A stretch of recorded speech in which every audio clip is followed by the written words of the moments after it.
High, আমি শেখ মনিরুল ইসলাম। আপনি কি মনে করেন ট্যাক্স বাঁচানো খুব কঠিন কাজ? একদমই না। তাই আজ আমি আপনাদেরকে ট্যাক্স বাঁচানোর 3টি সহজ উপায় বলবো। প্রথমত, ধারা 80C সুবিধা নিন।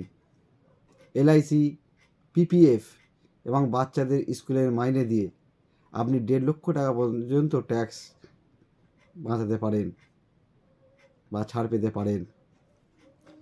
দ্বিতীয়ত, নিজের এবং পরিবারের হেলথ ইন্স্যুরেন্স করান সেকশন 80D ধারা অনুযায়ী। এতেও আপনি মোটা অঙ্কের টাকা ছাড় পেতে পারেন।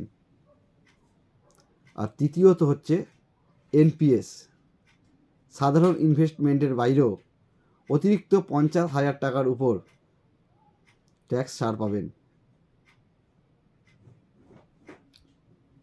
GST এবং ইনকাম ট্যাক্স নিয়ে এইরকম সহজ টিপস পেতে আমাকে ফলো করুন।